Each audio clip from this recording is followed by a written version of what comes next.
listening to the Bearded Theologians podcast, hosted by Zach Bechtold and Matt Franks. We hope you enjoyed today's podcast and check us out online at beardedtheologians.com.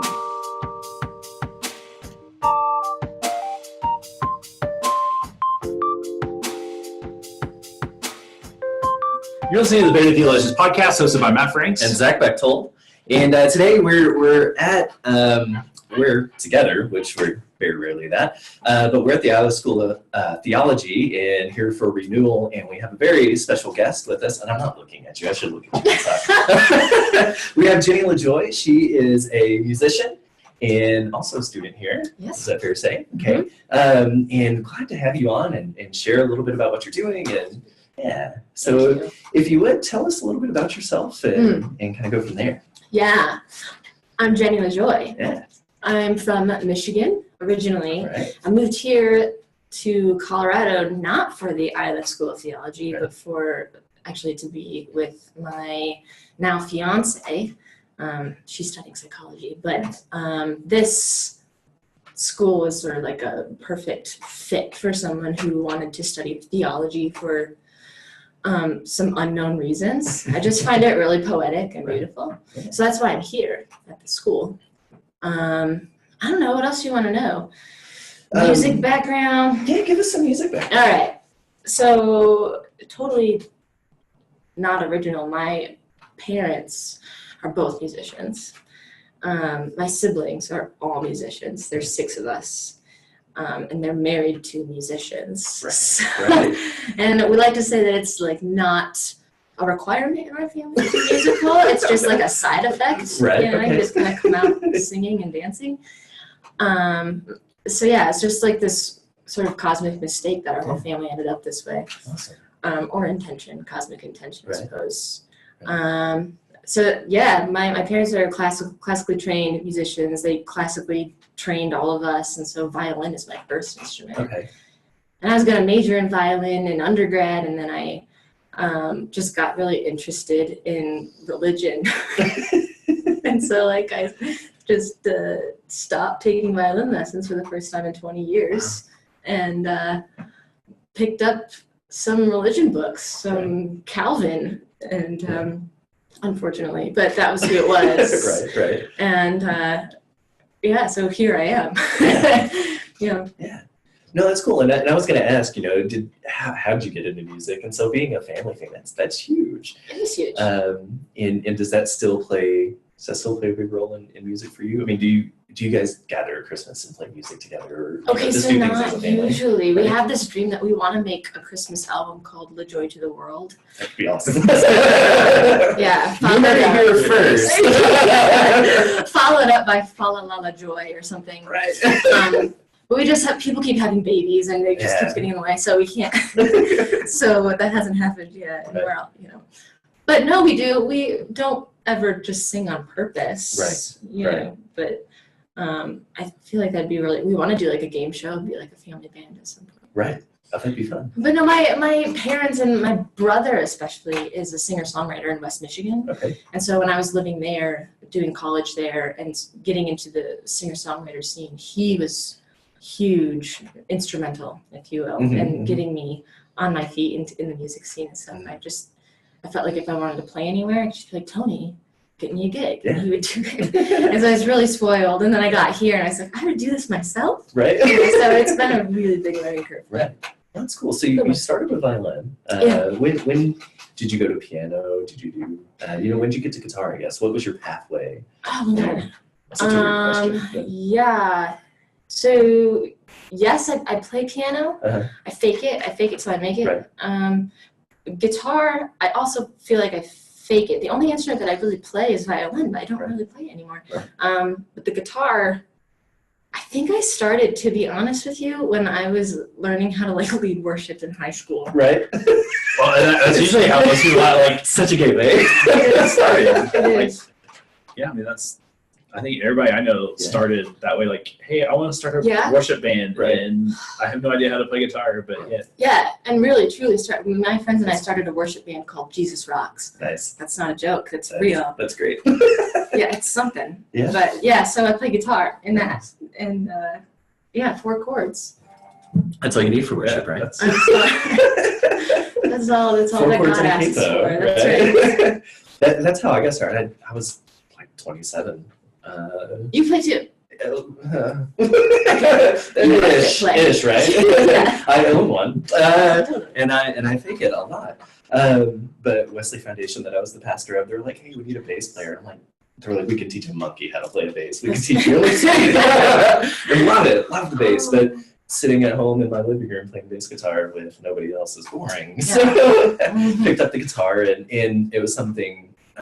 My wife sings much better than I do, and so her and I've we play a little bit together and do that kind of stuff. It's so much fun. It is.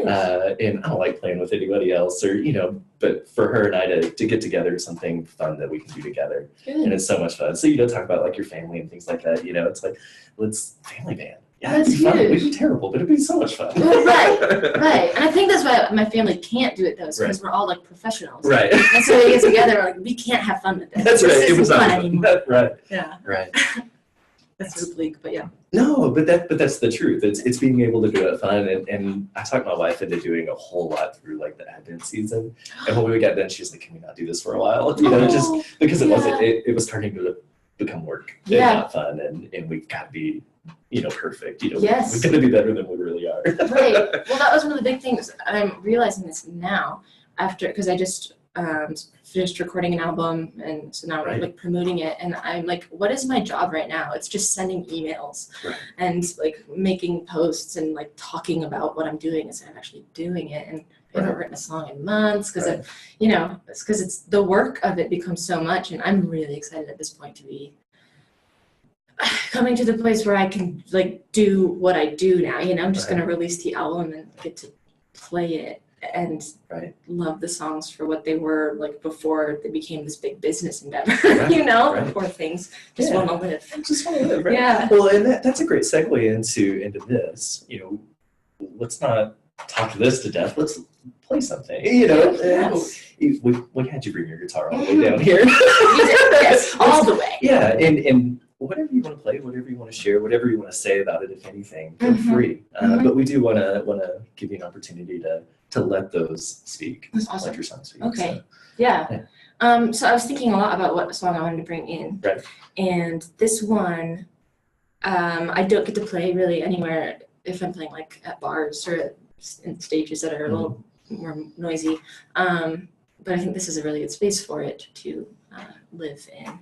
I'm taking my ring off for it, but it's. I wrote this the day after. Can I get political here? Just a little bit. I wrote it the day after the U.S. 2016 election, which is when also my now fiance and I came out publicly to the world, because that was the moment where we felt the most like our identities were a form of protest. And there are a lot of people that feel that anyway, and it was like a choice for us to be able to use our identities as protest, which is just the most absurd thing, but that's what we felt. We're like, this is absurd. And so we came out publicly, and then this song is sort of my, it is a love letter, an angst letter. It's a letter out of love to the evangelical church, whom I used to feel so loved by, So without saying too much more, that's what I'm going to do. It's called What Did I Do?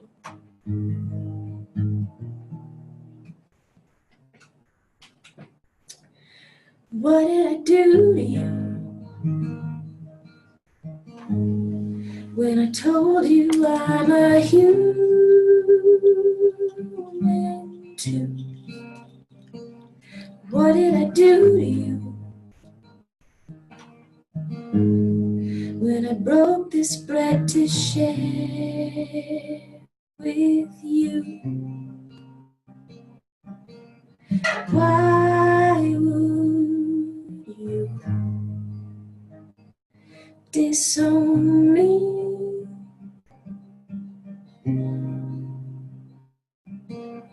What did I do?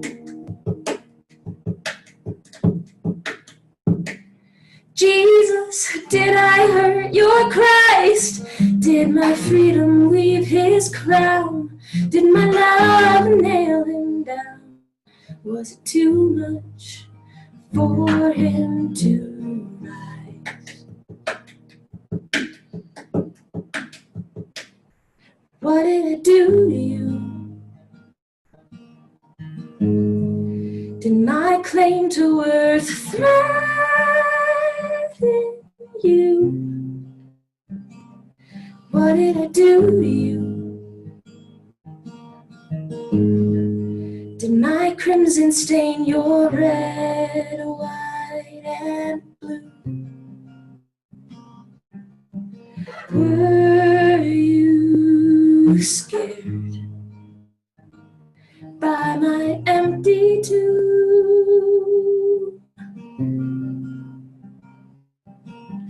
Are you dying here?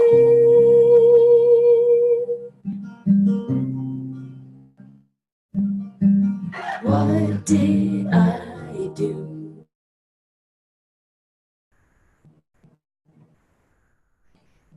Deny me.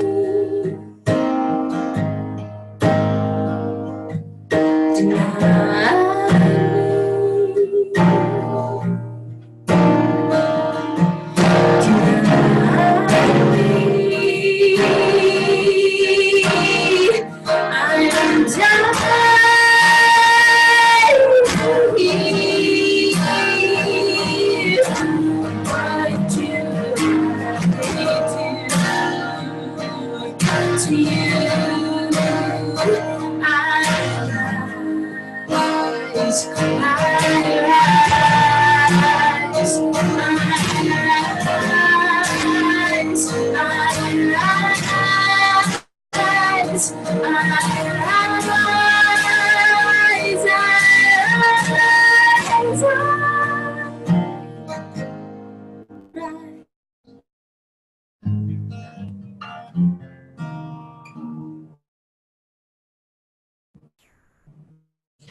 Can you just stay here all day and play music for us? Oh, oh my gosh! No. Wow. Wow. So we're headed into Lent, and I feel like that's such an appropriate way to start things. And just head into it. Yeah. Of just remember. God, yeah. That I have words like because wow. I mean. What a way to prepare our hearts and minds for what we're about to dig into and remember and just be a part of. Yes. And remember it as it happens currently, you know, and remember it as it's happening. Right. Not to minimize it to history repeats, but no, like it is, and we are history. But that song comes at a point in the album. I think it's like the fourth or fifth one, so it's close to the middle of it. After my shtick for the album has been, it's like an 11-song journey through disenchantment to a declaration of human sacredness, and that's sort of the pits of disenchantment, really. Of, I loved the white evangelicals, really. I mean, they loved me so well, like I had a praise band called Jesus Rocks. I mean, like that's, and, so it's just, that is the moment in the album where I just sort of that, I don't want to call it despair. It's not the pits of like despair, but it's, the pits of disenchantment and sort of challenging the people that I love and who love me to be better and to love better, because we can't just sort of kill each other's humanity off. That's not gonna work. Right. No. And it doesn't work. It's not the way that I believe the rhythm of the world works. When there's death, there is resurrection. Like it's tied up together. Right. We can't just kill something off and expect it to stay gone. It's not going to work. Right. Right. So. No, it's like I said, I'm just having a hard time finding words because that's powerful. In what a reflection on what we are going through. I mean, because you're right, we can't continue down this path and treat people the way we treat people and expect a different outcome. Right. And it takes these moments of standing up and speaking out and saying, this is who I am. Yeah. This is who we are, and we're not standing for this anymore. We can't. We can't. Yeah. And it's finding the ways and the words to do that are impactful. Right. And music's a great place to start. But also just finding that space for any of us who aren't musical or just have a different avenue. How do we do that? You know? Right. And I something that I had to spend a lot of time, I'm not done thinking about it yet, but this idea of being a progressive and wondering if it's really progress if we're just criticizing where we came from and throwing them in the trash, you know. And so I don't see that as very progressive, you know, for me to say, well, y'all are doing a poor job loving me, so I hate you too. Bye. Right. Even though there's a time and place for that and for safety and for putting walls up, right? But I think we're in desperate need of gap bridgers and people who can stand their ground in what they believe, but lean in one direction or another and facilitate a conversation. And I think that a lot of what I was trying to do on this album is use language that will be understood by where I came from, the people I came from, right? And but use it in a way that, you know, bends our minds and our hearts in different directions and in more open directions, wider directions, and as well as stretch the, you know, where I am now. It's not. I don't think it's some better. It's just a different place. Where I am now, I want to challenge the communities I inhabit now to also cherish where we came from. Right. You know, I'm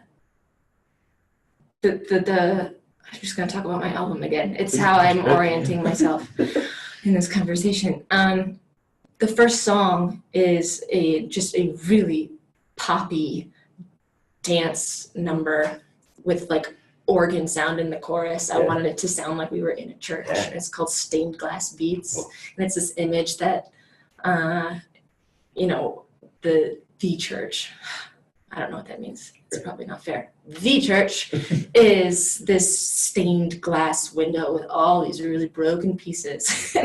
But it, like, together it is something, I mean, and that sounds a little trite, but it together, you know, it makes a window, but we all only really look through our one piece. And it's not really the whole picture. But I wanted to cherish that brokenness, an overused word. I don't think that we're inherently broken. I think we're inherently very holy. But I think to cherish the brokenness as part of the whole, you know? Right. Yeah, like the really shattered, messed upness of us as a community of people is can be really, really beautiful, and a reason to dance. Right.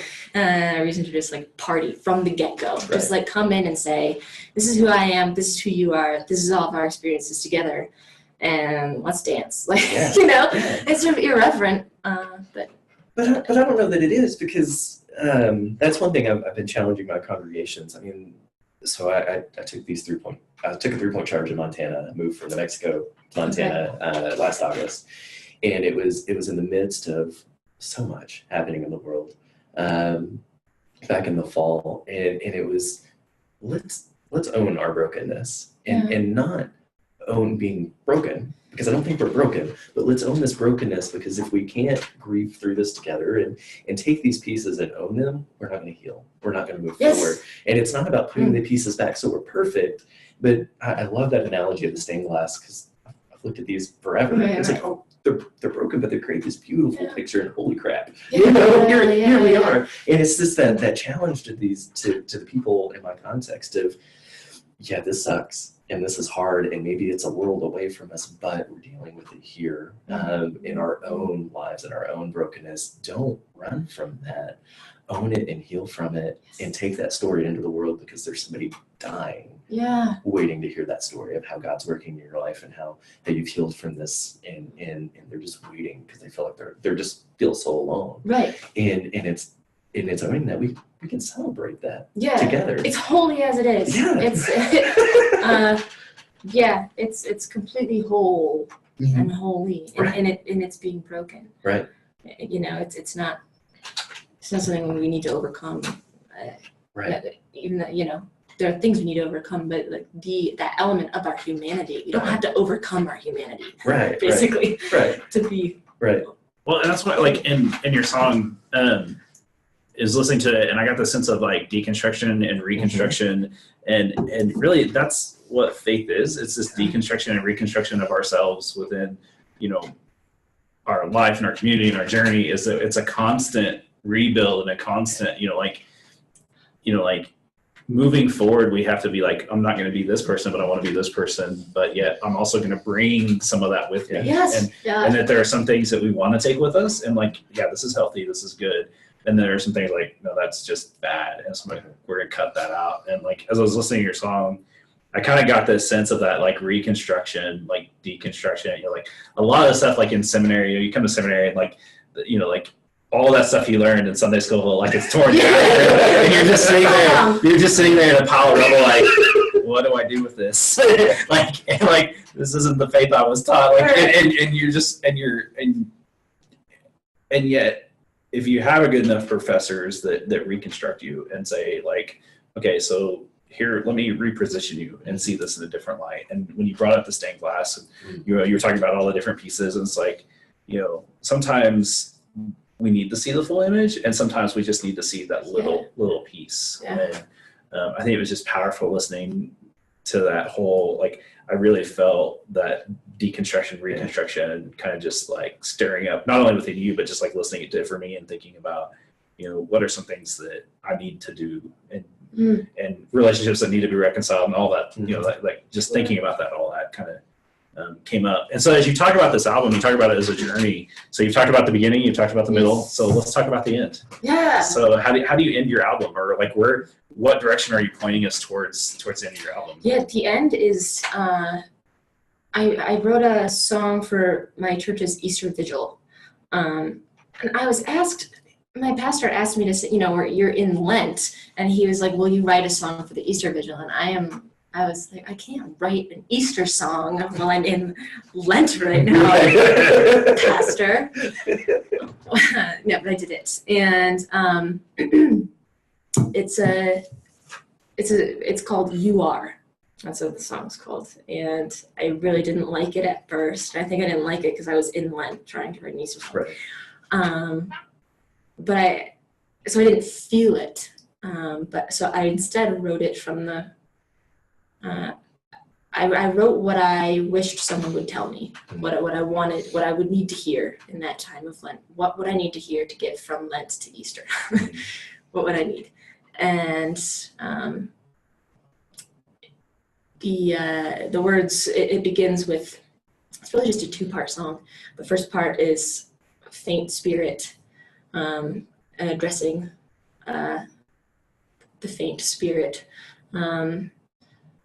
dressed in all the pieces that once made your heart, prisoner stuck between safety and doors that are open. So just addressing this place of, being a faint, feelings like a faint spirit. And then it quickly moves into a place of, I repeat, you are, you are, you are, you are, you are. And I say, get off your knees and dance, harkening back to the beginning of it, and dance till your feet turn this dust into soil, that ash into oil.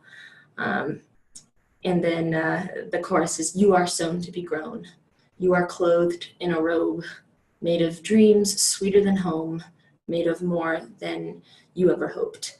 And so it's a really, really quick, short song, and I want to hug the faint spirits, in me, and bring it to this point of like, you can be that, you can be that, but know what you are. know what you ultimately are.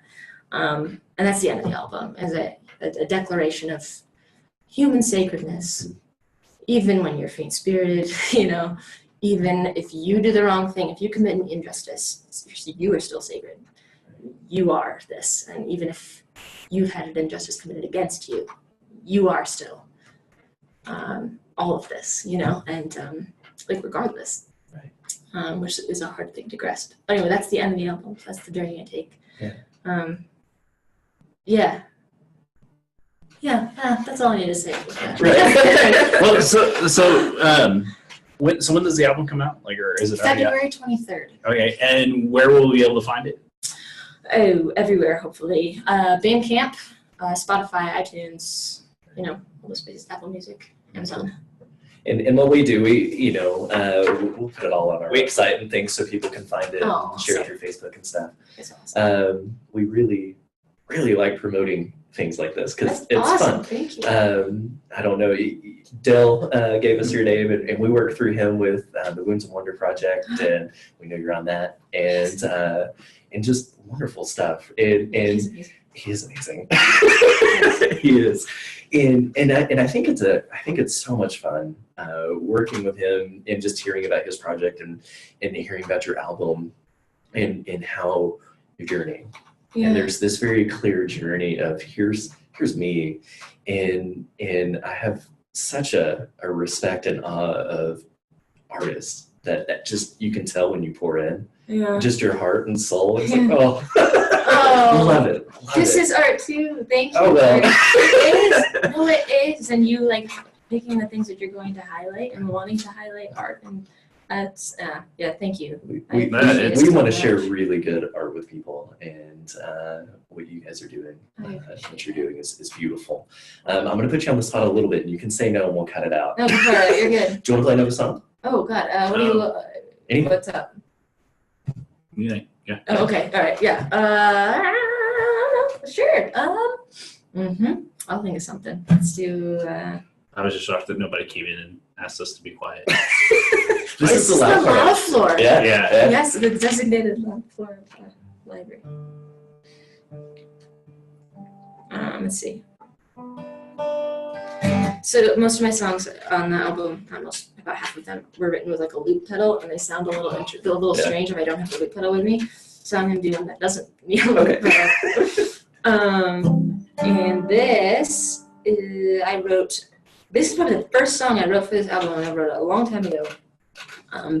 When I was actually feeling these feelings and not knowing if doubt was okay. Oh, right.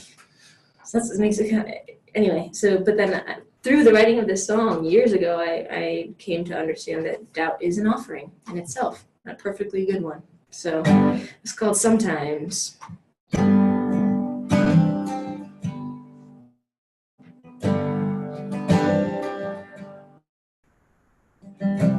They sing it like they're really happy. They sing it like they're really free. They sing it like they are a spare. They sing like they believe. Sometimes it's hard to hear you. Sometimes it's hard to remember, to want to. Sometimes it's hard to fall apart in your arms when I'd rather not at all. Sometimes I think I'll never know. Sometimes I think that I knew it too long ago. Sometimes I think that if I blink, I will sink, but that can't be bad. I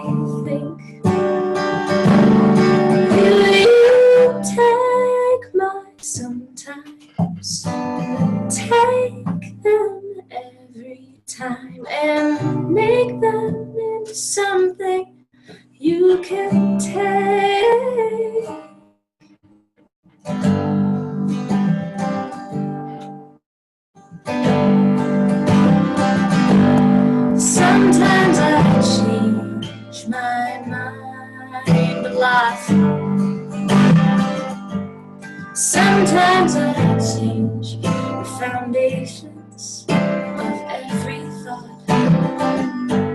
Sometimes I change to take the pain and arrange it into something I can face.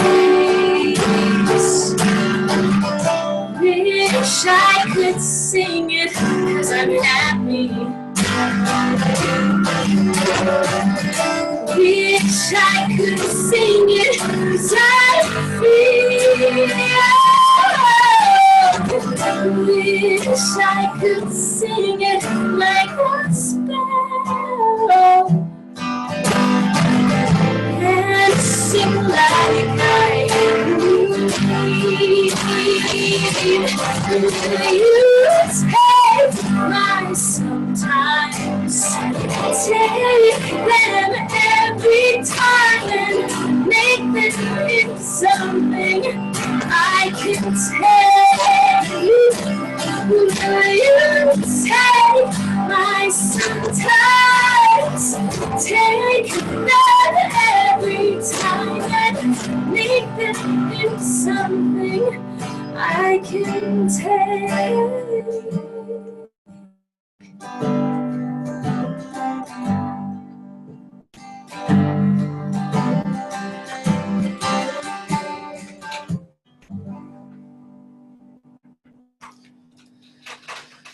We could do this all day. I'm sure the people in the library don't.